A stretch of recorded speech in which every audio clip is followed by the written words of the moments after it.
Welcome to TET preparation. TET preparation में आपका स्वागत है। आज हम सीटेट 2018 का प्रीवियस ईयर क्वेश्चंस की सीरीज में सीटेट 2018 का पेपर 1 का पर्यावरण अध्ययन पार्ट करने वाले हैं। इसके 30 प्रश्न हम करेंगे, 61 से तो 90 तक, 90 तक। पहला प्रश्न देखते हैं।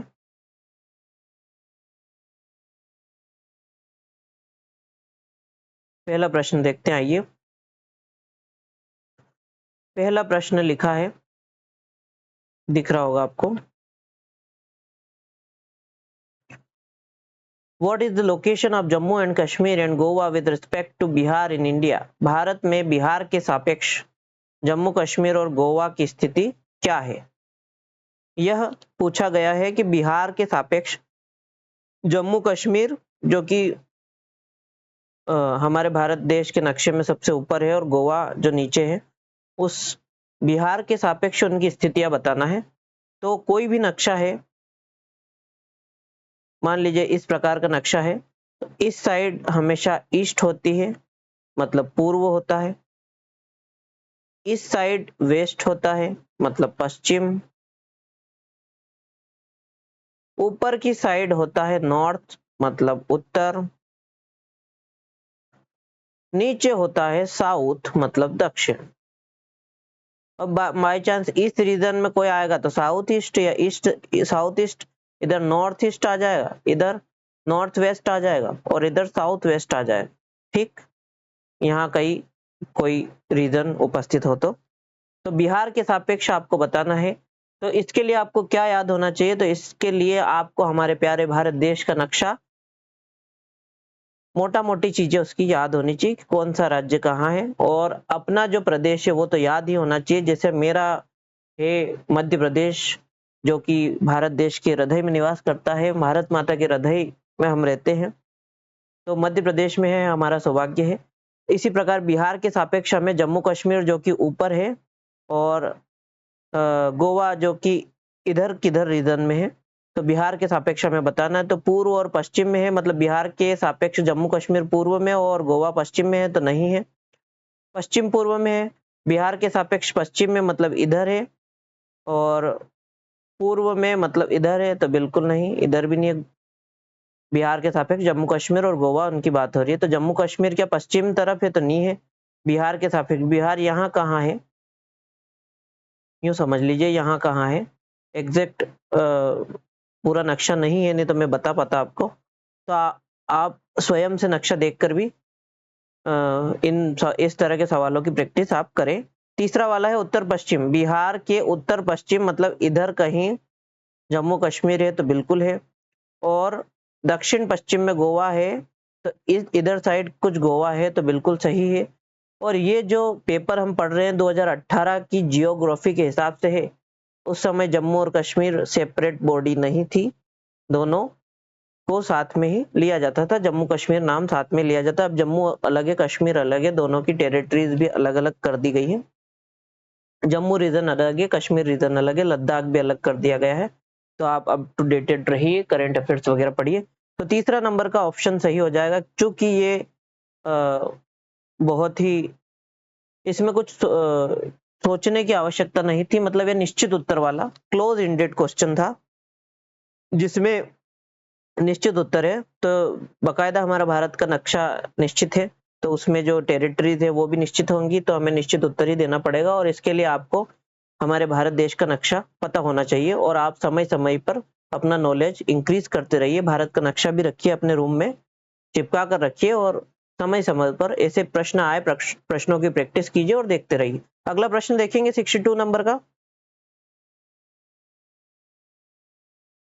Under which of the following conditions will the process of evaporation be slowest? वाष्पीकरण की प्रक्रिया, मतलब भाप बनने की प्रक्रिया, वाष्पीकरण की प्रक्रिया निम्नलिखित में से किस स्थिति में सबसे धीमी होती, धीरे धीरे होती? तो पहला है both surface area and temperature increase. सतह क्षेत्र मतलब सतह क्षेत्र मतलब जहां पानी, पानी का ऊपरी क्षेत्र, और तापमान दोनों में वृद्धि हो, तो वाष्पीकरण की प्रक्रिया में वृद्धि होगी, कमी होगी? तो वृद्धि होगी। अब आप टेम्परेचर बढ़ाएंगे और सतह क्षेत्र भी बढ़ाएंगे, तो वाष्पीकरण ज्यादा होगा। फिर दूसरा वाला है, ये 62 नंबर का प्रश्न है। दूसरा वाला है surface area increases but temperature decreases. सतह क्षेत्र बढ़ता रहे लेकिन तापमान घटता रहे। लेकिन सतह क्षेत्र तो बढ़ रहा है ना, तो जितना ज्यादा सतह क्षेत्र होगा उतनी जल्दी ठंडी होगी। मैं आपको चाय के माध्यम से बताना चाहूंगा कि एक कप में चाय है और एक प्लेट में चाय है, तो प्लेट में चाय जल्दी ठंडी होगी कि कप में? तो प्लेट में जल्दी ठंडी होगी, क्योंकि उस पे गरम गरम चाय रहती है, तो उसमें वाष्पीकरण जल्दी हो जाता है। फिर तीसरा वाला देखेंगे, surface area decreases but temperature increases. सतह क्षेत्र घटता है लेकिन तापमान बढ़ता है। सतह क्षेत्र आपने घटा दिया, चाय की प्याली से कप में आ गए, लेकिन तापमान बढ़ा दिया, तो भी तो वाष्पीकरण होगा। सबसे धीमा हमें देखना है, सबसे धीमा किसमें होगा? तो both surface area and temperature decreases, सतह क्षेत्र और तापमान दोनों में कमी हो तो वाष्पीकरण की प्रक्रिया धीमी हो जाएगी। तो बिल्कुल सही, ये वाला सही हो जाएगा कि कप में चाय है और ठंडी है तो उसमें वाष्पीकरण नहीं होगा। अगला 63 नंबर का प्रश्न है। इधर 63 लिखा है, वो मैं दिखता रहूं इसलिए मैंने ये किया है, आपको दिखेगा। देखिए, the ability to understand relative position of places, distance and direction is. स्थानों, दूरियों और दिशाओं की सापेक्ष स्थिति को समझने की क्षमता क्या कहलाती है? तो उसको डायरेक्शन स्किल कहेंगे, मतलब दिशात्मक कौशल कहेंगे, मैपिंग स्किल कहेंगे, चित्रण कौशल कहेंगे, पोजिशनल स्किल कहेंगे, स्थिति कौशल कहेंगे, ग्राफिक स्किल कहेंगे, ग्राफिक कौशल कहेंगे। स्थान और दूरी और दिशा कि ईस्ट में है कि वेस्ट में, नॉर्थ में कि साउथ में, इसकी सापेक्ष स्थिति समझने की क्षमता को क्या कहेंगे? तो 63 नंबर का प्रश्न है। हिंदी में तो आपको समझ में नहीं आएगा, लेकिन इंग्लिश में जरूर समझ में आएगा। भारत का नक्शा है, उसमें स्थान के बारे में जानकारी दी है कि बिहार यहाँ है, जम्मू कश्मीर ऊपर है, गोवा इधर है। उसमें दिशाएं दी हैं, ईस्ट में है कि वेस्ट में है, नॉर्थ में, साउथ में है, दिशाएं भी दी है। और उसमें सेंटीमीटर से मापा गया है कि इतना इतना सेंटीमीटर, 200 किलोमीटर, 100 किलोमीटर या 1000 किलोमीटर, 1 सेंटीमीटर बराबर 1000 किलोमीटर माना जाएगा। तो ये सब कहाँ किस स्किल में आएंगे? तो ये मैपिंग स्किल में आएंगे। मैप लिखा है यहाँ, मैप लिखा है, मैप मतलब नक्शा, तो मैपिंग स्किल नक्शा की स्किल में आएंगे। इनको देखकर आपको उत्तर नहीं लगाना है, आपको देखना है इंग्लिश वाला, तो इंग्लिश वाला भी जरूरी है। मैपिंग मतलब नक्शा, नक्शा वाली स्किल। ठीक, अगला प्रश्न। कई बार इंग्लिश वाले भी हमें पढ़ने हैं, तो आप एग्जाम में जाएं तो ये हमेशा ध्यान रखें कि बाल विकास के प्रश्न हो गए, ईवीएस के प्रश्न हो गए और मैथ्स के प्रश्न हो गए, इनके इंग्लिश आप जरूर पढ़ें।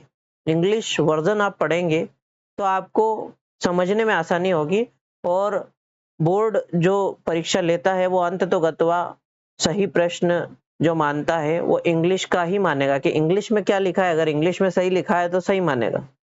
फिर भले आप कोर्ट केसेस में चलते रहें या प्रश्नों पर कार्रवाई करते रहें कि ये प्रश्न गलत आया था, प्रश्न गलत आया था, तो उसमें भी लिखा होता है, पेपर में भी लिखा होता है कि अंतिम निर्णय अंग्रेजी के माध्यम से होगा, कि अंग्रेजी में जो लिखा था उसको सही मानेंगे। अगला 64 नंबर का प्रश्न आएगा। हाँ, 64 नंबर का प्रश्न है, Which national curriculum framework NCF recommended environment study to be taught as integrated curricular area at the primary level? किस राष्ट्रीय पाठ्यचर्या फ्रेमवर्क एनसीएफ ने प्राथमिक स्तर पर एक एकीकृत पाठ्यचर्या क्षेत्र के रूप में पढ़ाए जाने के लिए पर्यावरण अध्ययन की सिफारिश की थी? कि प्राथमिक स्तर पर पर्यावरण होना ही चाहिए। ये कौन से एनसीएफ में बोला था? तो एनसीएफ 2005 में बोला था, कि एनसीएफ 1988 में बोला था, 1988 में, एनसीएफ 2000 में बोला था, या एनसीएफ 1975 में बोला था? तो इससे आपको क्या पता चलता है कि एनसीएफ इतनी बार आ चुका है। 2005 सर्वप्रथम 1975 में, 1988 में, 2000 में, 2005 में एनसीएफ इतनी बार आ चुका है। तो एनसीएफ के बारे में भी आपको पता चल गया होगा, और आपका होमवर्क भी ये है कि आप एनसीएफ के बारे में पढ़ें। तो 64 नंबर का प्रश्न है, एनसीएफ किस बारे में बताया गया था? तो एनसीएफ 1975 में ये बताया गया था कि पर्यावरण अध्ययन प्राइमरी लेवल पर इंटीग्रेटेड पार्ट होना चाहिए पाठ्यचर्या का, तो विषय के रूप में इसको पर्यावरण अध्ययन को प्रस्तावित किया गया था एनसीएफ 1975 में। ये याद रखने व योग्य बात है। फिर 65 नंबर का प्रश्न है, देखते हैं, which region has the practice of shifting cultivation in India. Region लिखा है, रीजन मतलब स्थान या जगह। तो भारत में किस क्षेत्र में स्थानांतरित खेती मतलब शिफ्टिंग कल्टीवेशन यानी जूम खेती भी बोलते हैं इसको। तो जूम खेती, स्थानांतरण खेती मतलब एक जगह ढूंढी, वहाँ की जो खरपतवार वगैरह था उसको नष्ट किया सही से, और वहाँ पे खेती करी, और उसके बाद कुछ समय बाद उस खेती कर ली, उसके बाद उस जगह को छोड़ के दूसरी जगह पे चले गए। उसको प्रकृति के हिसाब से छोड़ दिया कि ये प्रकृति इसको पुनः उर्वरक इस क्षमता इसकी पहले जैसी हो जाएगी। तो जूम खेती या स्थानांतरित खेती किस साइड भारत के होती, किस रीजन में होती? तो नॉर्थ ईस्टर्न रीजन में या उत्तर पूर्वी क्षेत्र में, सदर्न रीजन में दक्षिणी क्षेत्र में, नॉर्थ वेस्टर्न रीजन में उत्तर पश्चिमी क्षेत्र में, साउथ ईस्टर्न रीजन में दक्षिण पूर्वी क्षेत्र में। ये सब जो चीजें हैं, ये सब जो क्वेश्चन आ रहे हैं, तो ये एनसीईआरटी के बेसिस पर ही है। तो पहली से पांचवी, पहली से आठवीं तक की एनसीईआरटी की बुक्स, पहली से 10वीं तक की एनसीईआरटी की बुक्स आप पर्यावरण की, विज्ञान की पढ़ेंगे तो आपको ये सब चीजें उसमें जरूर मिलेगी। 65 नंबर का प्रश्न है, तो नॉर्थ ईस्ट रीजन में जूम खेती प्रचलित है और की जाती है। तो नॉर्थ ईस्टर्न रीजन इसका सही जवाब हो जाएगा कि स्थानांतरित खेती, शिफ्टिंग कल्टीवेशन कहाँ होता है, भारत के किस क्षेत्र में होता है? तो उत्तर पूर्वी क्षेत्र में, नॉर्थ ईस्टर्न क्षेत्र में होता है। अगला प्रश्न 66 नंबर का दिख रहा होगा आपको, मैं पढ़ के सुना देता हूँ। Which one of the following, 66 आएगा, हाँ 66 आएगा। Which one of the following statement is not true for hydro power generated from river dams. नदी बांधों से उत्पन्न जो जल विद्युत है, जल विद्युत के लिए निम्नलिखित में से कौन सा कथन सत्य नहीं है? तो नदी पे बांध बना होता है, बांध से जो पानी निकलता है उससे हाइड्रो पावर उत्पन्न होती है। वहाँ एक टरबाइन लगा होता है, टरबाइन घूमता है और जल विद्युत निकलती है, बिजली बनाई जाती है कुल मिलाकर इस मेथड से। तो उसके बारे में कौन सा कथन सत्य नहीं है? तो नहीं है मतलब जो गलत है वही सही है, जो गलत वाला ऑप्शन है हमें वो चूज करना है, तो वही हमारा सही होगा। तो पहला है डैम्स इंकरेज सस्टेनेबल ग्रोथ, बांध टिकाऊ विकास को प्रोत्साहित करते हैं। तो सही बात है, टिकाऊ विकास को प्रोत्साहित करते हैं। टिकाऊ विकास मतलब सस्टेनेबल ग्रोथ को प्रोत्साहित करते हैं। तो नदी का आपने वेग रोक दिया, और उसके बाद सस्टेनेबिलिटी की हम बात करें तो ये तो सही नहीं है।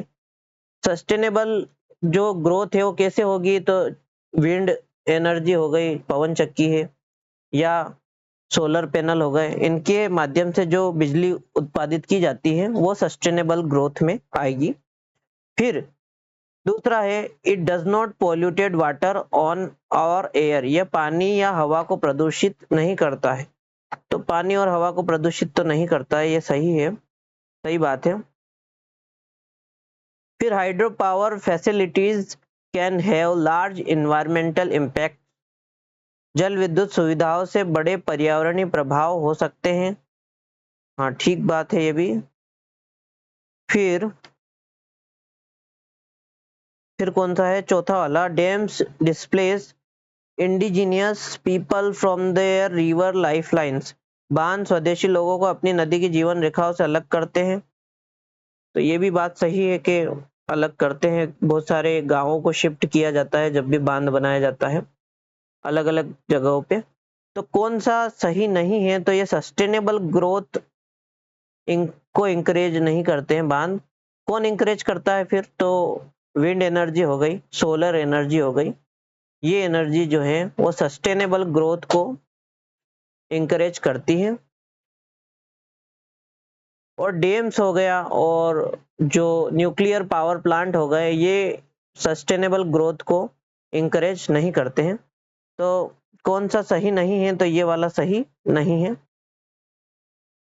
अगला प्रश्न,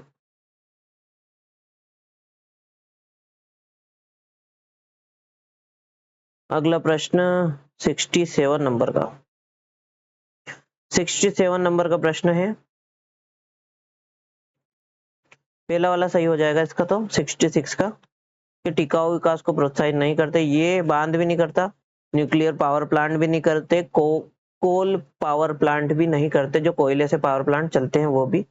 फिर अगला है 67 नंबर का प्रश्न, देखिए लिखा है, which of the following is are green house gas या गैसेस, निम्नलिखित में से कौन सी ग्रीन हाउस गैस या गैसें हैं, ग्रीन हाउस गैस या गैसें कौन सी है? कार्बन डाइऑक्साइड है, मीथेन है, वाटर वेपर जल वाष्प ये भी है। तो ऑल ऑफ द अबव यानी उपयुक्त सभी ग्रीन हाउस गैसेस हैं।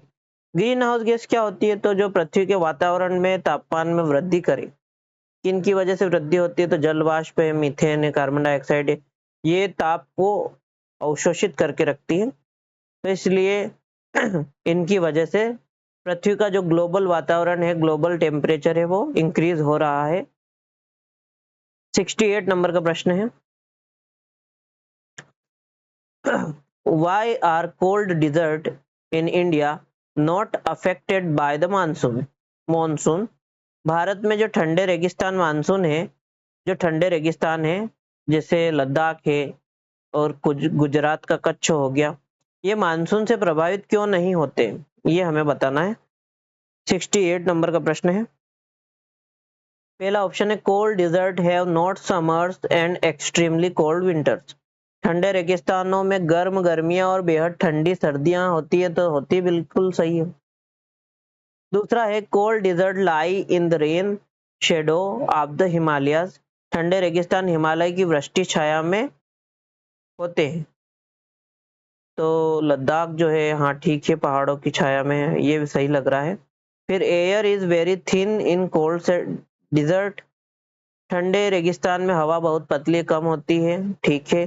Cold deserts are at a very high altitude, ठंडे रेगिस्तान बहुत ऊंचाई पर है, तो बिल्कुल नहीं, ये सत्य नहीं है। तो ठंडे रेगिस्तान मानसून से क्यों प्रभावित नहीं होते, तो मुख्य कारण हिमालय की वृष्टि छाया है, हिमालय आ जाता है तो हिमालय से टकराकर मानसून वही गिर जाता है, तो इस कारण कच्छ है, लद्दाख है, इनमें वर्षा कम होती है, मानसून कम होता है, ठीक। 68 नंबर का था, 68 नंबर का दूसरा वाला सही है। अगला 69 नंबर पे जाएंगे,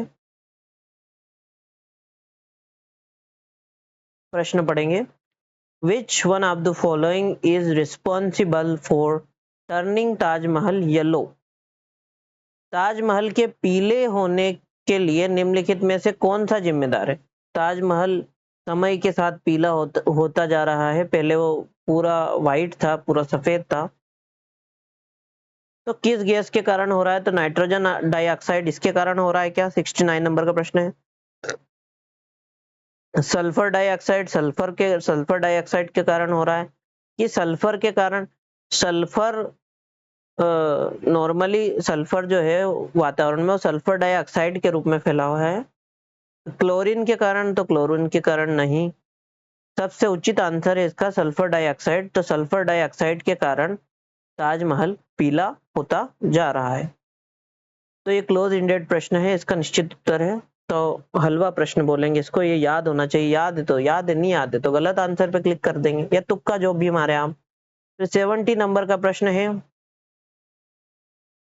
who built the Golconda fort, Golconda किला किसने बनवाया, ये भी हलवा प्रश्न है, ये अगर याद है तो आप सही कर देंगे, नहीं याद है तो गलत कर देंगे, क्लोज इंडेड प्रश्न है, निश्चित उत्तर है इसका। तो 70 नंबर का प्रश्न है, चोला डायनेस्टी ने बनवाया, चोल राजवंश ने बनवाया, कि चालुक्य डायनेस्टी ने बनवाया, चालुक्य राजवंश ने बनवाया, कार्तिकेय डायनेस्टी ने बनवाया, काकतीय राजवंश ने बनवाया, काकतीय लिखा था सॉरी, काकतीय डायनेस्टी ने बनवाया, काकतीय राजवंश ने बनवाया, कि पल्लव डायनेस्टी ने बनवाया, पल्लव राजवंश ने बनवाया। तो गोलकोंडा किला जो है वो किसने बनाया था, तो तीसरा नंबर का ऑप्शन सही है इसका कि काकतीय राजवंश ने बनवाया था। अगला प्रश्न 71 नंबर का 71 नंबर का प्रश्न है, what is the mass of an object with a density of 15 gram per milliliter and volume of 3 ml? 15 ग्राम प्रति मिलीलीटर घनत्व और 3 मिलीलीटर आयतन वाले किसी वस्तु का द्रव्यमान क्या होगा? तो द्रव्यमान क्या होगा? पहला है 18 ग्राम होगा, दूसरा है 45 ग्राम होगा, तीसरा है 5 ग्राम होगा, चौथा है 12 ग्राम होगा। तो द्रव्यमान निकालने का फॉर्मूला है द्रव्यमान बराबर घनत्व गुणा आयतन।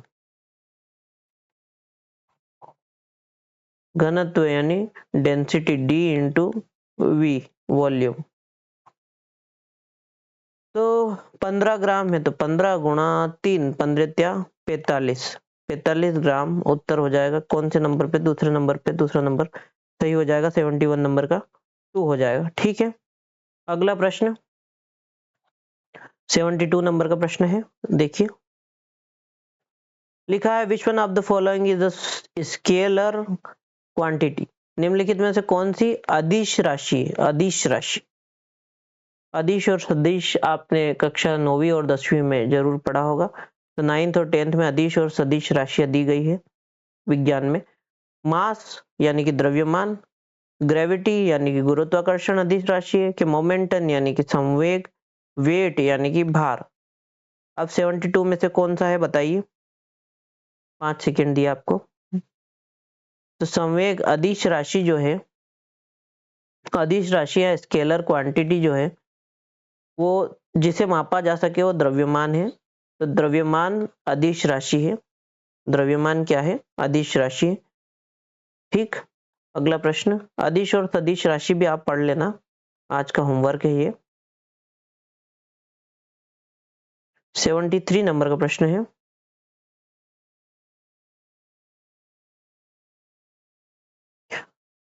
पढ़ते हैं an object in which no light rays can pass through is called? एक ऐसी वस्तु जिसमें से कोई प्रकाश किरण गुजर नहीं सकती कहलाती है। एक ऐसी वस्तु जिसमें से कोई भी प्रकाश किरण आर पार नहीं जा सकती तो क्या कहलाती? ओपेक कहलाती है, अपारदर्शी कहलाती, ट्रांसलूसेंट कहलाती है, पराभाषी कहलाती है, ट्रांसपेरेंट कहलाती है यानी पारदर्शी कहलाती है, कि कॉन्वेक्स यानी उत्तल कहलाती है। तो जिसके पार न जा सके वो अपारदर्शी, जिसके पार न जाया जा सके वो अपारदर्शी। तो प्रकाश किरण जिसके पार न जा सके वो क्या कहलाएगा? अपारदर्शी, ओपेक कहलाएगा। ठीक, पराभासी मतलब जैसे एक कागज है और वो तेल अचार के तेल से हो गया और उसमें आप आर पार देख पा रहे हैं तो पराभासी थोड़ा थोड़ा दिख रहा है। पारदर्शी मतलब चश्मा है, मान लो चश्मा, इसके आर पार देख पा रहे हैं आप, कांच है इसके आर पार देख पा रहे हैं। उत्तल लेंस मतलब पीछे वाली वस्तु, जो बाइक है, आप बाइक चला रहे हैं और इधर साइड मिरर है, साइड मिरर में जो लेंस जो कांच लगा होता है उत्तल लेंस होता है, वो पीछे आने वाली वस्तु को, बड़ी वस्तु को छोटा छोटा बताता है, तो उत्तल लेंस कहलाता है। ठीक, अपारदर्शी मतलब जिसके आर पार न देखा जा सके। फिर अगला 74 नंबर का प्रश्न, what will be the weight of an object on the surface on the earth whose mass is 10 kg on the moon surface? पृथ्वी की सतह पर किसी वस्तु का भार क्या होगा जिसका द्रव्यमान चंद्रमा की सतह पर 10 kg है? चंद्रमा की सतह पर कितना है? 10 किलो है।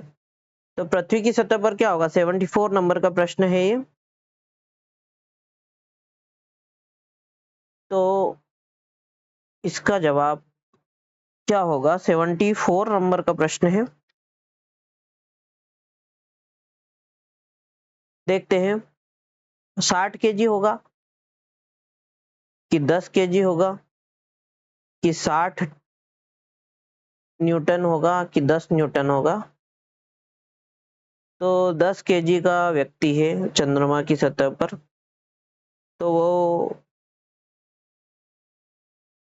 10 केजी का लग रहा है, तो पृथ्वी पर क्या होगा, तो शायद 60 केजी का होगा। इसका कंफर्म मेरे को भी नहीं पता है। फिलहाल आप एक नंबर लगा लीजिए और मैं कमेंट बॉक्स में पिन कर दूंगा 74 नंबर का प्रश्न का उत्तर यह है। 60 केजी है कि 50 केजी है कि 10 केजी के 60 न्यूटन है 10 न्यूटन है। फिर अगला, मतलब क्लेरिफिकेशन नहीं है इस प्रश्न में मुझे, तो मैं कमेंट बॉक्स में पिन कर दूंगा एक बार कंफर्म करके। फिर 75 नंबर का प्रश्न, the rate of this solution of a solute depends on, एक विलेय का विघटन दर रिक्त स्थान पर निर्भर करता है, प्रेशर पर निर्भर करता है, दाब पर, कि टेम्परेचर पर, तापमान पर, सरफेस एरिया पर, सतह क्षेत्र पर, वेट पर, भार पर। विलेय का विघटन दर कि वो विलेय जो है वो कितनी जल्दी जल्दी घुल रहा है, वो किस पर निर्भर करेगा, प्रेशर पर, के टेम्परेचर पर, के सरफेस एरिया पर, के वेट पर। 75 नंबर का प्रश्न है। सही जवाब क्या हो जाएगा, तो जितना बड़ा सतह क्षेत्र होगा, जितना बड़ा सतह क्षेत्र होगा उतना जल्दी उसका विघटन दर होगा, सरफेस एरिया पर निर्भर करेगा। फिर अगला प्रश्न 76 नंबर का, आइए देखते हैं। लिखा है, Sushma wants her student to be sanitised for conservation of trees. Sensitised लिखा है, sensitised for conservation of trees. Which one of the following is the most suitable strategy to do so? Sushma चाहती है कि उसके छात्रों को पेड़ों के संरक्षण के लिए संवेदनशील बनाया जाए। क्या चाहती है सुषमा मैडम, कि उनके जो छात्र है वो पेड़ों के संरक्षण के प्रति संवेदनशील हो, पेड़ों के काटने के प्रति संवेदनशील हो, के कटने नहीं देना है। निम्नलिखित में से कौन सी ऐसा करने की सबसे उपयुक्त रणनीति होगी? तो पहला ऑप्शन है conducting a debate in classroom, कक्षा में बहस आयोजित करना, इसलिए इससे बच्चों में अवेयरनेस जागेगी, संवेदनशीलता जागेगी। ग्रुप डिस्कशन, समूह चर्चा से जागेगी। पोस्टर मेकिंग, पोस्टर बनाने से जागेगी।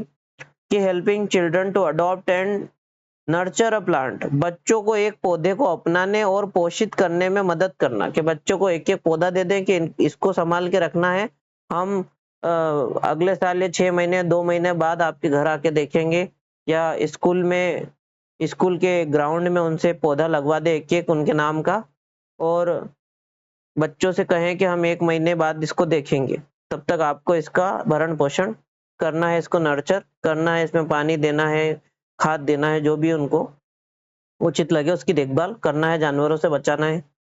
तो ये उपाय अच्छा लग रहा है पेड़ों के संरक्षण के लिए। 76 नंबर का क्या उत्तर हो जाएगा, तो चौथा वाला उत्तर हो जाएगा कि helping children to adopt and nurture a plant, बच्चों को एक पौधे को अपनाने और पोषित करने में मदद करना। फिर अगला प्रश्न है 77 नंबर का, बड़ा प्रश्न है, पढ़ते हैं। Abhay asked his students to do a survey in group on diseases that people in their neighborhood suffered from. The survey is not mentioned in the textbook. Which option is not relevant for this teaching learning strategy? अभय ने अपने छात्रों से उन बीमारियों पर समूह में एक सर्वेक्षण करने के लिए कहा जिनसे उनके पड़ोस के लोग पीड़ित थे। पाठ्य पुस्तक में सर्वेक्षण का उल्लेख नहीं किया गया है। इस शिक्षण अधिगम की रणनीति के लिए कौन सा विकल्प प्रासंगिक नहीं है?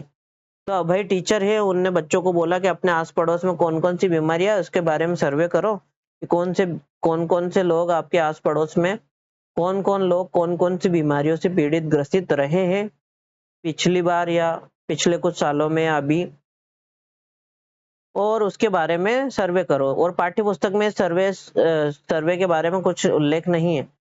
तो इस शिक्षण विधि की रणनीति के लिए कौन सा विकल्प प्रासंगिक नहीं है, कौन सा विकल्प सही नहीं है? तो it provides opportunity to interact with community, पहला है इसने समुदाय के साथ बातचीत इससे समुदाय के साथ बातचीत करने का अवसर प्रदान किया, बिल्कुल प्रदान किया। दूसरा है, बच्चे जाएंगे आस पड़ोस में बातचीत करेंगे, तो बातचीत का तो अवसर प्रदान हुआ ना, बच्चों को एक्सपोजर तो मिला। तो सही लग रहा है, तो हमें क्या गलत वाला ढूंढना है, नहीं लिखा है मतलब गलत वाला ढूंढना है, मतलब जो गलत है वही सही है। फिर दूसरा, it helped children connect learning with real life, इससे बच्चों को वास्तविक जीवन के साथ सीखने में मदद मिली, तो बिल्कुल मिली। It enable children understand data handling and work together, इससे बच्चों को डेटा हैंडलिंग समझने और एक साथ काम करने में सक्षम बनाया, तो बिल्कुल एक साथ काम किया बच्चों ने, डेटा हैंडल किया कि फलाने अंकल को पीलिया हुआ था, फलाने आंटी जी को टाइफाइड हुआ था, फलाने आंटी जी को लेजर का ऑपरेशन हुआ था, ये हुआ था, वो हुआ था, सब पता चल जाएगा।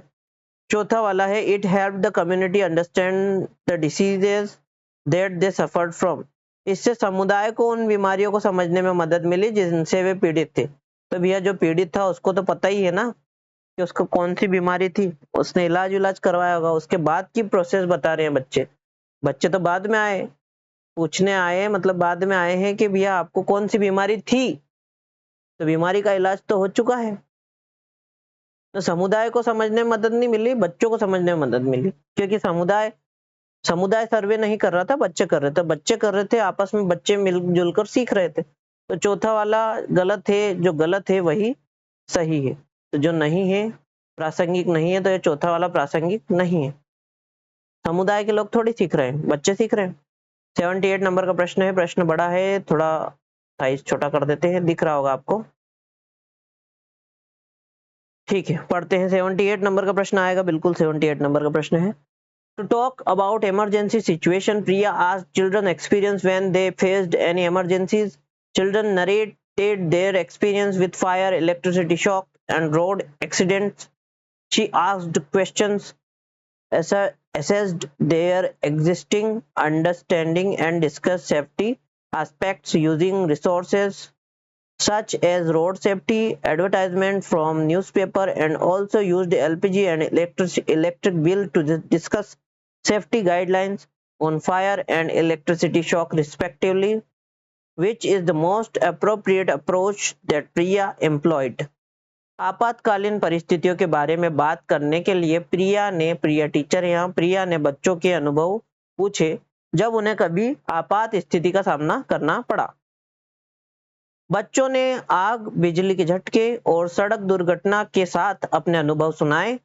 उन्होंने प्रश्न पूछे, उनकी मौजूदा समझ का आकलन किया और समाचार पत्रों में सड़क सुरक्षा विज्ञापनों जैसे संसाधनों का उपयोग करके सुरक्षा पहलुओं पर चर्चा की, और क्रमशः आग और बिजली के झटके पर सुरक्षा दिशा निर्देशों पर चर्चा के लिए एलपीजी और इलेक्ट्रिक बिल का इस्तेमाल किया। प्रिया द्वारा अपनाया गया सबसे उपयुक्त दृष्टिकोण कौन सा है? तो कॉग्निटिव अप्रोच है, संज्ञानात्मक दृष्टिकोण है, कि एक्सपीरियंशियल लर्निंग अप्रोच है, अनुभवात्मक अधिगम दृष्टिकोण है, इंक्वायरी अप्रोच है कि अन्वेषण दृष्टिकोण है, कि खोज वाला है, इसमें खोज करी बच्चों के साथ मिलके। तो बताओ बच्चों, ऐसा हुआ तो क्या होगा? आपने कभी ऐसी सिचुएशन फेस करी है कि आपके परिवार में, आपके आस पड़ोस में किसी को करंट लग गया, या किसी के घर में आग लग गई, किसी का एलपीजी सिलेंडर फट गया? या चौथा है ह्यूमनिस्टिक अप्रोच है, मानवतावादी दृष्टिकोण है। तो इस वाले में क्या हो रहा है? 78 वाले में, 78 वाले में टीचर जो है वो बच्चों से सड़क दुर्घटना, बिजली के झटके और इनके बारे में चर्चा कर रही है, और पूछ रही है उनसे कि आपने, उनसे अनुभव पूछ रही है कि आपने कभी ऐसा अनुभव किया है कि आपके आसपास किसी का एक्सीडेंट हो गया और आपने उनको उठाया हो, या किसी को बिजली का झटका लग गया तो आपने देखा होगा कि बिजली का झटका लग गया, लोगों ने क्या किया, या सड़क दुर्घटना हुई हो, या एलपीजी गैस सिलेंडर फटा हो। तो उनके अनुभव जाने, अपन ने अनुभव जाने मतलब उनसे खोजबीन करवाई, उन्होंने सोचा, दिमाग पे जोर डाला कि हाँ हमारे पड़ोस में यार ऐसा ऐसा हुआ था, एक आंटी को बिजली का झटका लग गया था, तो उनको पुनः उनको यार लकड़ी से ऐसे हाथ उनका लगा था तो मारा था, और लकड़ी से हाथ छुड़वाया था उनका तार से, और उनको फिर हॉस्पिटल ले गए थे, ऐसा ऐसा हुआ था। कोई डूब गई थी तो उनको पेट पे जोर जोर से हाथ मारा तो उनका पानी निकलवाया और हॉस्पिटल ले गए, सांप काटा तो हॉस्पिटल ले गए, इत्यादि। कहीं आग लग गई तो फायर एक्सटिंग्विशन, वो अग्निशामक यंत्र से बुझाई, या पानी डालकर बुझाई कहीं आग, तो ये सब अनुभव आप पूछेंगे उनसे, बच्चों से, बच्चे अपने अनुभव बताएंगे आपको, यदि आप लोकतांत्रिक टीचर हैं तो तीसरा वाला सही हो जाएगा कि इंक्वायरी अप्रोच है ये। कौन सी अप्रोच है? इंक्वायरी अप्रोच, अन्वेषण दृष्टिकोण है ये। अगला 79 नंबर का प्रश्न है,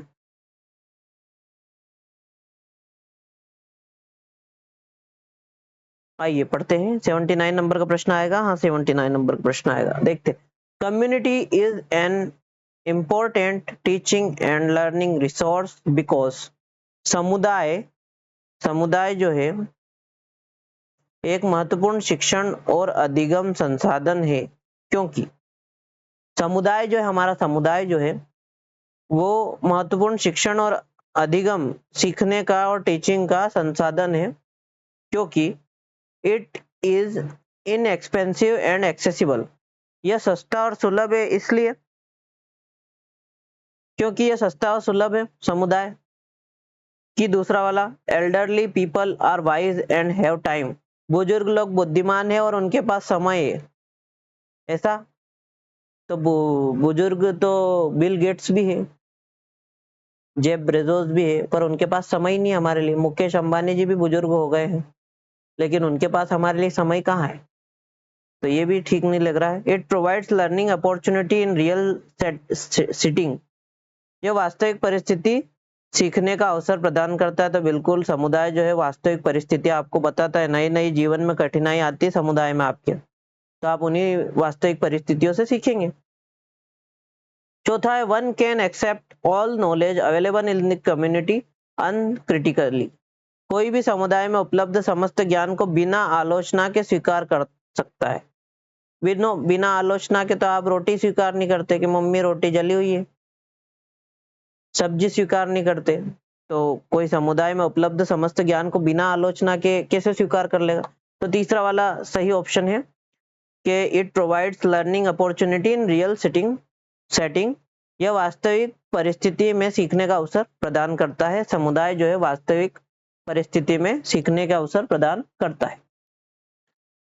फिर अगला है 80 नंबर का आएगा, 80 नंबर का प्रश्न,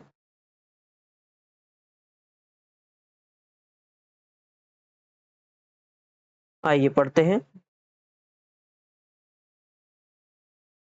In EVS teaching learning, linking classroom learning to life outside school and enriching it implies, EVS शिक्षण अधिगम में कक्षा में प्राप्त अधिगम को विद्यालय के बाहर के जीवन से जोड़ना और इसे समृद्ध करने का तात्पर्य है।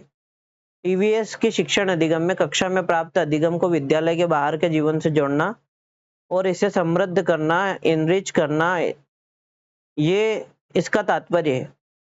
तात्पर्य क्या है कि जो ईवीएस की लर्निंग है वो विद्यालय के बाहर के जीवन से, रियल लाइफ सिचुएशन से हम पढ़ाएं।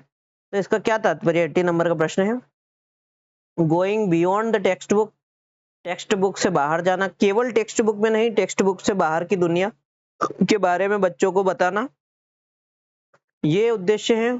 समृद्ध करने का तात्पर्य तो ये हुआ ना कि पाठ्य पुस्तक भी पढ़ ली, पाठ्य पुस्तक से बाहर की जो सामग्री हमें मिल रही है, बाहर का जो वातावरण है, बाहर के वातावरण से सीखने को, पेड़ है, पौधे हैं, प्रकृति कैसे काम करती है, वाष्पीकरण कैसे, वर्षा कैसे होती है, ये सब के बारे में हम बता रहे हैं। तो ये समृद्ध वातावरण हम प्रदान कर रहे हैं। अभी एक क्वेश्चन में हमने देखा था कि एक टीचर ने बोला कि सर्वे करके आओ कि बीमारियां कितनी हुई, आसपास के वातावरण से जोड़ रहे हैं ना बच्चों को, तो पाठ्य पुस्तक से तो बाहर ही जा रहे हैं।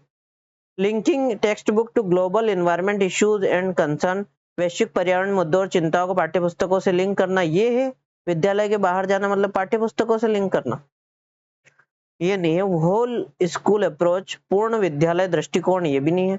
गोइंग बियॉन्ड करिकुलम, पाठ्यचर्या से बाहर जाना, हमें पाठ्यचर्या यानी करिकुलम से बाहर नहीं जाना है, लेकिन पाठ्य पुस्तक से बाहर जरूर जाना।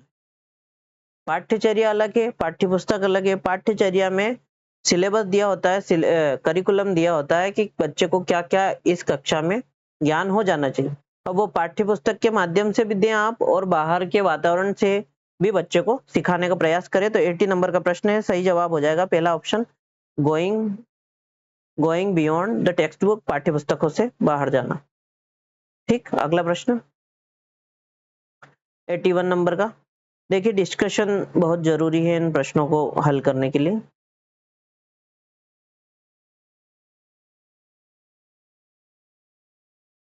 देखिए 81 नंबर का प्रश्न है, to class third students Rama taught that a father, mother, and their children constitute nuclear family, and its grandparents and other relatives stay along. Then it is an extended family. What do you think of this? कक्षा 3 के छात्रों को रमा ने सिखाया, Rama teacher है, रमा ने सिखाया कि पिता, माँ और उनके बच्चे एकल परिवार का गठन करते हैं, और यदि दादा दादी और अन्य रिश्तेदार साथ रहते हैं तो एक विस्तारित फैमिली होगी, विस्तारित फैमिली है। आप इस बारे में क्या सोचते हैं? तो the definition of a family is incorrect, परिवार की परिभाषा जो है वो गलत है। Rama is insensitive toward her student, Rama अपने छात्रों के प्रति असंवेदनशील है। The teaching learning approach is not inclusive, शिक्षण अधिगम दृष्टिकोण समावेशी नहीं है। कि the concept of family has to be taught like this, परिवार की अवधारणा को इसी तरह सिखाया जाना चाहिए। तो 81 नंबर का प्रश्न है, सही जवाब क्या हो जाएगा? परिवार की परिभाषा गलत है, ऐसा भी नहीं कह सकते। रमा अपने छात्रों के प्रति असंवेदनशील है, ऐसा भी नहीं कह सकते। इन वाले 4 ऑप्शन में से जो सबसे सही लग रहा है वो ये लग रहा है कि the teaching learning approach is not inclusive, ये समावेशी अप्रोच नहीं है, समावेशी अप्रोच नहीं है। इसकी बजाय वो बच्चों को खड़ा करके पूछ सकते थे, या न्यूक्लियर फैमिली वाला बच्चा और जो संयुक्त परिवार वाले बच्चे, उनके बीच में डिस्कशन कराते हैं कि आपके परिवार में कौन है, आपके परिवार में कौन है, बच्चा आपके परिवार में कौन है, सबके ले लेते हैं आंसर्स और उसके बाद थोड़ा एक्सप्लेन करते तो सही रहता। शिक्षण अधिगम दृष्टिकोण समावेशी नहीं है, मतलब इंक्लूसिव नहीं है, बच्चों का समावेशन ना के बराबर। 81 नंबर का प्रश्न। इसके बाद आएगा 82 नंबर का, 82 नंबर का प्रश्न आएगा। देखिए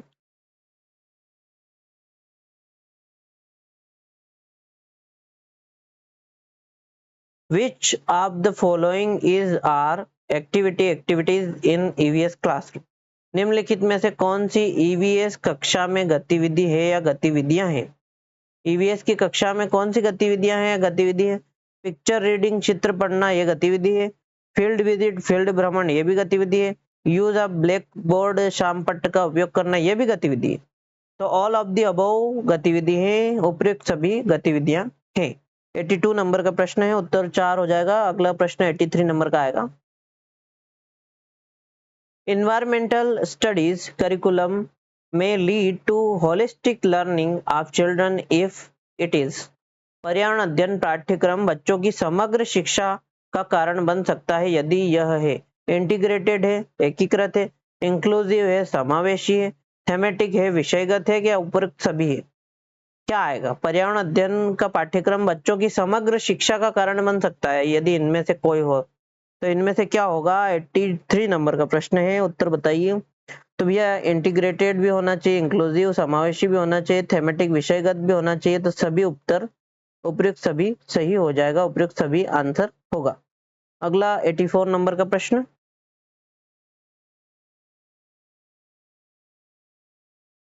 84 नंबर का प्रश्न देखिए,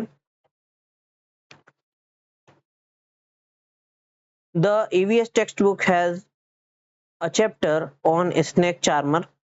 It is intended to make children aware and to be sensitized. EVS पाठ्यपुस्तक में सपेरों पर एक अध्याय है, सपेरों पर है एक अध्याय। इसका उद्देश्य बच्चों को जागरूक करना और संवेदनशील बनाना है। किसके प्रति संवेदनशील बनाना है? कि that is an illegal act, यह एक अवैध कार्य है। इसके प्रति कि for snake charmer as children do not see them often these days, सपेरों के लिए क्योंकि बच्चे इन दिनों अक्सर उन्हें नहीं देखते हैं, इसके लिए। ये सपेरों के लिए कि बच्चों ने अभी तक सपेरे नहीं देखे, इसलिए। कि that snake charmer may not harm snakes and they need to be provided with alternatives before depriving them of their livelihood, कि सपेरे सांपों को नुकसान नहीं पहुंचाए और उन्हें अपनी आजीविका से वंचित करने से पहले विकल्पों को प्रदान करने की आवश्यकता है। इस बारे में ईवीएस की पाठ्य पुस्तकों में बताया गया, जागरूक करना है, संवेदनशील बनाना है बच्चों को कि that animal keeping is good source of livelihood, कि पशुपालन आजीविका का सबसे अच्छा स्रोत है। कौन सा सही हो जाएगा? ईवीएस की पाठ्य पुस्तक में समावेश किया है, सपेरा का एक अध्याय है। तो बच्चों को जागरूक करना है और संवेदनशील बनाना है, तो किसके प्रति? इलीगल एक्ट है, ये इलीगल कार्य ये नहीं करना है कि सपेरे नहीं देखे बच्चों ने इसके लिए कि सपेरे सांपों को नुकसान नहीं पहुंचाते हैं, सपेरों को अल्टरनेट कोई जॉब या कोई अन्य रोजगार प्रोवाइड करवाना चाहिए इसके लिए, कि पशुपालन आजीविका का अच्छा स्रोत है, पशुपालन करना चाहिए इसके लिए। तो सबसे सही, सबसे उपयुक्त उत्तर है इसका तीसरा, कि सपेरे सांपों को नुकसान नहीं पहुंचाए और उन्हें अपनी आजीविका से वंचित करने से पहले विकल्पों को प्रदान करने की आवश्यकता है, कि आप ये काम छोड़कर कोई और काम भी कर सकते हैं, या स्नेक जो पकड़ने वाले होते हैं, उन स्नेक रेस्क्यूअर होते हैं, उनके साथ भी आप मिलकर काम कर सकते हैं।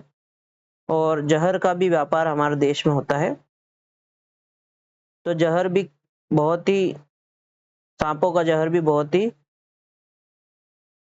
महंगे भावों में बिकता है, क्योंकि सांप के जहर का तोड़ सांप के जहर से ही निकाला जाता है। यदि आपको सांप काटता है तो उसका जो एंटीवेनम है वो सांप के जहर से ही बनाया जाता है, तो इसलिए भी इंपॉर्टेंट है। फिर अगला 85 नंबर का प्रश्न है, which is most relevant to the mid day meal time in school? विद्यालय में मिड डे मील चलता है, सरकारी स्कूलों में मिड डे मील चलता है, दोपहर में बच्चों को एक टाइम का भोजन कराया जाता है। मिड डे मील के समय के लिए कौन सा सबसे प्रासंगिक है? It has nothing to do with teaching learning, शिक्षण अधिगम के साथ कोई इसका लेन देन नहीं है। तो यह खाली पेट भजन नहीं होता। तो खाली पेट अगर बच्चे रहेंगे तो क्या सीखेंगे? खाली पेट अगर बच्चे हैं तो क्या सीखेंगे? तो इसलिए ये तो लेना देना नहीं है, ऐसा ये गलत है, प्रासंगिक नहीं है। फिर it is a good teaching learning opportunity for EVS teaching learning, केवल ईवीएस टीचिंग लर्निंग के लिए यह ईवीएस शिक्षण अधिगम के लिए एक अच्छा शिक्षण अधिगम का अवसर है। तो केवल ईवीएस के लिए नहीं, होलिस्टिक अप्रोच है। तीसरा, it is for children who come empty stomach to school, यह उन बच्चों के लिए जो विद्यालय में खाली पेट आते हैं। 85 नंबर का प्रश्न है। तो खाली पेट वाले बच्चों के लिए, तो खाली पेट बच्चों के लिए नहीं है, मतलब ये मिड डे मील का कॉन्सेप्ट इस वजह से नहीं आया था कि भूखे बच्चे आए हमारे पास। It waste a lot of precious time of teaching learning, ये भी गलत है। और यह शिक्षण अधिगम के लिए बहुत ही मूल्यवान समय को बर्बाद करता है, तो बिल्कुल नहीं, बर्बाद नहीं करता है, आबाद करता है। बच्चों का पेट भरा होगा तो बच्चों का दिमाग चलेगा। तो it is a good teaching learning opportunity for EVS teaching learning, यही ऑप्शन सबसे उचित लग रहा है, क्योंकि पॉजिटिव यही है कि यह ईवीएस शिक्षण अधिगम के लिए एक अच्छा शिक्षण अधिगम का अवसर है। तो दूसरा वाला ऑप्शन सही लग रहा है, और दूसरा वाला ऑप्शन सही होगा, सही है, क्योंकि यह होली यह गुड टीचिंग लर्निंग अपॉर्चुनिटी प्रदान कर रहा है ईवीएस टीचिंग लर्निंग के लिए। और चारों ऑप्शन में से सबसे पॉजिटिव आंसर यही है, तो यही सही है। फिर अगला, आप लोग निश्चिंत रहिए कि ये कौन सा आंसर बता दिया इसने, क्योंकि मैंने सारे आंसर वेरीफाई किए हैं सीटेट की ऑफिशियल वेबसाइट से, और जो सीटेट ने उत्तर माना है वही मैं आपको आंसर टिक लगवा रहा हूँ, ठीक है। और इन प्रश्नों को करवाने के पहले मैं इनको पढ़ के आया हूँ। What does learning without burden? Learning without burden, ये तो अभी तक हमारे देश में चल रहा है कि लर्निंग विदाउट बर्डन, वजन कम करो बच्चों का, बस्ते का वजन कम करो। In the context of environmental study imply, पर्यावरण अध्ययन के संदर्भ में बोझ के बिना सीखना क्या बताता है? बोझ के बिना सीखना क्या बताता है? 86 नंबर का प्रश्न है। Less weight of school bag का कम वजन ये बताता है, कि less number of chapters in EVS textbook, कि ईवीएस पाठ्य पुस्तक में अध्यायों की कम संख्या करो, कि load of incomprehensive needs to be reduced, अबोध का भार कम करने की जरूरत है। जो समझ में नहीं आए, प्राइमरी लेवल पे क्या है, बच्चे क्या क्या सीखते हैं, बच्चे ज्ञात से अज्ञात की ओर सीखते हैं। जो बच्चों को ज्ञान है उसमें थोड़ा सा और इंक्रीमेंट कर दो आप, तो बच्चे तो कुछ और नया सीख जाएंगे। तो ज्ञात से अज्ञात की ओर बच्चे सीखते हैं। तो अबोध का भार, जो बच्चों को जिसके बारे में बिल्कुल पता नहीं है, बच्चे को जिस बारे में बिल्कुल पता नहीं है, बच्चे को जिस बारे में बिल्कुल पता नहीं है, उसका भार कम करने की आवश्यकता है। तो तीसरा वाला सही लग रहा है। चौथा है the EVS curriculum needs to be reduce to half. EVS पाठ्यक्रम को आधा करने की जरूरत है। तो बिल्कुल ऐसा नहीं है। ये जो अबोध है, जो अबोध है, जिसका ज्ञान जो जटिल है उसको कम करने की आवश्यकता है, अबोध है उसको कम करने की आवश्यकता है, इनकम्प्रेहेंसिव है जो समझ में कम आए उसको कम करने की आवश्यकता है। तो ये बोझ के बिना सीखना का तात्पर्य पर्यावरण अध्ययन के संदर्भ में तीसरा वाला ऑप्शन सही है कि अबोध का भार कम करने की आवश्यकता है। अगला 87 नंबर का प्रश्न, ठीक है, दिखेगा आपको। 87 नंबर का प्रश्न आएगा, what purpose does group learning survey in an EVS classroom. EVS कक्षा में समूह में सीखने का क्या उद्देश्य है? समूह में सीखने का क्या उद्देश्य है? तो पहला है बॉयज एंड गर्ल्स के लर्न सेपरेटली। लड़के और लड़कियां अलग अलग सीख सकते हैं? बिल्कुल नहीं। टू सेग्रेटेड सेग्रीगेट सेग्रीगेट मतलब अलग करना। जहाँ अलग करने का भाव हो वो तो हमें लेना ही नहीं है। To segregate high performance and low achievement student and to do remedial teaching. कम और उच्च प्रदर्शन करने वाले छात्रों को अलग अलग करना हमारा उद्देश्य नहीं है। और उपचारात्मक शिक्षण देना, ये एवीएस में समूह में सीखने का उद्देश्य ये बिल्कुल नहीं है। 87 नंबर का प्रश्न है। फिर तीसरा है टू, देखिए सेग्रीगेट जब आए, जहाँ शब्द सेग्रीगेट आए तो वो निश्चित तौर पर गलत ही होगा। पहले आप चारों ऑप्शन पढ़ लीजिए। तीसरा, to inculcate values of cooperation and working together to enable each child participate actively and learn। सहयोग के मूल्यों को लागू करने और एक साथ काम करने के लिए प्रत्येक बच्चे को सक्रिय रूप से भाग लेने और सीखने में सक्षम बनाना, ये सीखने का उद्देश्य। तो बिल्कुल तीसरा वाला सही है। चौथा वाला भी देखेंगे। चौथा वाला to manage student easily and reduce workload. छात्रों को आसानी से प्रतिबंधित करना और वर्कलोड को कम करना। टीचर मतलब समूह में बांट दे, एक इंटेलिजेंट बच्चा ढूंढ ले कि तू पढ़ा रहे इनको, तो ये वाली अप्रोच नहीं है।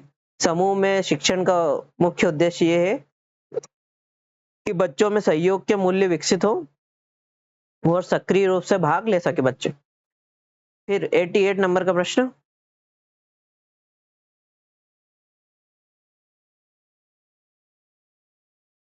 What is the full form of BALA. BALA का पूरा रूप क्या है?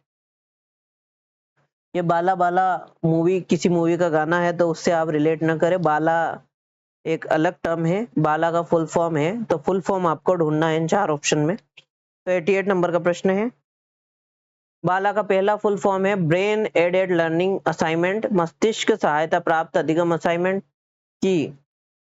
ब्रेली एज लर्निंग एड, अधिगम सहायक के रूप में ब्रेल एज लर्निंग एड, अधिगम सहायक के रूप में ब्रेल मेथड देखी होगी ना आपने, जो दृष्टिबाधित बच्चे होते हैं उनके लिए ब्रेल लिपि से पढ़ाया जाता है, जिसमें हाथों की सहायता से वो बच्चे पढ़ते हैं।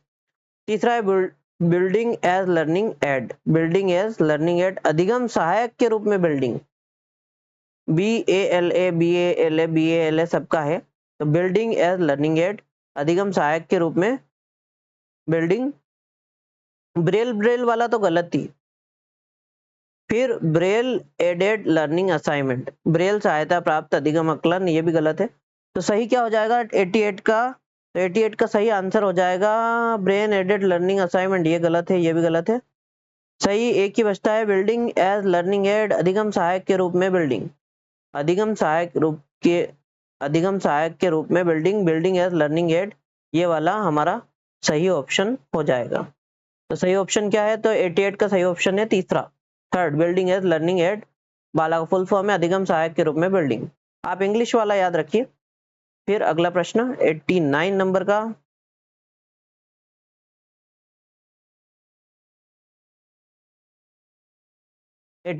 प्रश्न देखिए, what do alternative frameworks means, वैकल्पिक ढांचे का क्या अर्थ है? वैकल्पिक ढांचे का क्या अर्थ है? तो पहला ऑप्शन है, 89 नंबर का प्रश्न है, पहला ऑप्शन है text book explanations of various physical phenomena, विभिन्न भौतिक घटनाओं का पाठ्य पुस्तक स्पष्टीकरण, ये वैकल्पिक ढांचा है? तो बिल्कुल नहीं। ये वेरियस फिजिकल फिनोमिना, ये इसके बारे में एक्सप्लेनेशन, ये नहीं है वैकल्पिक ढांचे, अल्टरनेटिव फ्रेमवर्क का मतलब। फिर ideas that differ from the formally accepted explanation of the concept, विचार जो अवधारणा और औपचारिक रूप से स्वीकृत स्पष्टीकरण से अलग है, ये है क्या? फिर तीसरा, ideas presently held by scientists and social scientist, वर्तमान में वैज्ञानिकों और सामाजिक वैज्ञानिकों द्वारा आयोजित विचार। फिर चौथा है, all idea that are formally held by children, सभी विचार जो दृढ़ता से बच्चों द्वारा अर्जित किए गए। वैकल्पिक ढांचे का क्या अर्थ है आपकी नजर में? तो 89 नंबर का प्रश्न है, विचार जो अवधारणाओं के औपचारिक रूप से स्वीकृत स्पष्टीकरण से अलग, ऐसे विचार जो पहले से जो औपचारिक जो फॉर्मली एक्सप्लेनेशन दिया है उससे अलग एक्सप्लेनेशन कोई हो, तो वैकल्पिक ढांचे में उसको जगह दी गई है। वैकल्पिक ढांचा, अल्टरनेटिव फ्रेमवर्क क्या है कि कोई परिभाषा आप अपने शब्दों में एक्सप्लेन करें। जैसे नाउन के बारे में कहा जाता है कि noun is a person place or thing, name of a person place or thing, ये चली आ रही है परिभाषा। और अगर अब कोई नई परिभाषा बताता है कि noun is a naming word, संज्ञा जो है वो नाम को ही संज्ञा कहते हैं, किसी का भी नाम हो। जैसे मेरे पास लैपटॉप है, लैपटॉप का नाम है आइडिया पैड, तो आइडिया पैड एक नाम है, तो नाम क्या हो गया? संज्ञा। पेन है, पेन का नाम है एक्सपी पेन, तो एक्सपी पेन संज्ञा हो गया। तो जो वैकल्पिक, जो औपचारिक फॉर्मली जो एक्सप्लेनेशन से उनको छोड़कर कुछ अलग बताया जाए, उसको भी वैकल्पिक ढांचे, अल्टरनेटिव फ्रेमवर्क में जगह दी गई है। उसी को वैकल्पिक ढांचा कहा गया है कि जो बच्चे स्वयं से कोई परिभाषा का निर्माण करे, स्वयं से कोई एक्सप्लेनेशन बच्चा सोच कर रखे, वो वैकल्पिक ढांचे में आएगा। तो दूसरा वाला सही हो जाएगा 89 का, कि दूसरा वाला, idea that differ from the formally accepted explanation of the concept, अपने विचार बच्चे रख सके, इसके लिए फ्रेमवर्क, अल्टरनेटिव फ्रेमवर्क, वैकल्पिक ढांचा की संज्ञा दी गई है, इसके बारे में बताया गया। आखिरी 90 नंबर का प्रश्न है, लास्ट, बहुत ही अच्छा प्रश्न है, 90 नंबर का प्रश्न है, woman are weaker than man, it is a, महिलाएं पुरुषों की तुलना में कमजोर है, यह एक रिक्त स्थान है। आपको क्या लगता है, ये मिथ है, मिथक है, मिथ्या है, साइंटिफिक फैक्ट है, वैज्ञानिक तथ्य है, स्टीरियोटाइप है, रूढ़िबद्ध धारणा है, कि सुपरस्टिशन है, अंधविश्वास है? मेरे को तो लगता है कि मिथ्या भी है, रूढ़िवादिता भी, अंधविश्वास भी, वैज्ञानिक तथ्य नहीं है। क्या लगता है आपको कि महिलाएं पुरुषों की तुलना में कमजोर है, यह है क्या है, मिथ्या है कि वैज्ञानिक तथ्य है, कि रूढ़िबद्ध धारणा है, ये ऐसा सोचना, रूढ़िबद्धता, स्टीरियोटाइप होना है कि महिलाएं पुरुषों की तुलना में हमेशा कम रहेगी, कि सुपरस्टिशन है, अंधविश्वास? तो जो उत्तर माना है सीटेट ने, वो पहला माना है कि एक मिथ है। क्या है? मिथ है। रूढ़िबद्धता में क्या आ जाएगा? तो रूढ़िबद्धता में यह आ जाएगा कि महिलाएं घर का काम करें और पुरुष ऑफिस जाए, ये एक रूढ़िबद्ध धारणा है। अंधविश्वास क्या हो जाएगा? कि अंधविश्वास ये हो जाएगा कि महिलाएं सती होती, उन्हें सती प्रथा का पालन करना चाहिए, पति मर जाए तो उनको भी मर जाना चाहिए, ये एक अंधविश्वास हो गया। वैज्ञानिक तथ्य क्या हो गया? कि पुरुषों में टेस्टोस्टेरोन लेवल ज़्यादा होता है, महिलाओं में पुरुषों की बजाय कम होता है। तो इसीलिए फिजिकल स्ट्रेंथ में पुरुष ज़्यादा होते हैं, पुरुषों की फिजिकल स्ट्रेंथ ज़्यादा होती है, महिलाओं की कम होती है। और महिलाएं पुरुषों की तुलना में कमजोर है, ये एक मिथ है, मिथ्या है। महिलाएं किसी भी मामले में पुरुषों से कम नहीं है, ये हमें मान के चलना है और बच्चों को भी यही सिखाना है, आपको भी यही सीखना है। और अगर आपके मन में भ्रांति है तो उसे दूर कर लेना है। ठीक है, धन्यवाद। अब कल मिलेंगे। आज के लिए इतना काफी है। लाइक शेयर सब्सक्राइब आप कर देना। ऐसे ही आने वाले अन्य वीडियो के लिए लाइक शेयर सब्सक्राइब आप कर देना। बेल आइकन पर क्लिक करके ऑल पर सेट कर लीजिए ताकि आने वाले सभी वीडियोस की नोटिफिकेशन सबसे पहले आपको मिल सके। धन्यवाद। जय हिंद, जय भारत, वंदे मातरम। मिलते हैं कल किसी प्रीवियस ईयर क्वेश्चंस के पेपर हल करेंगे, किसी अन्य विषय के करेंगे। धन्यवाद। जय हिंद, जय भारत, वंदे मातरम।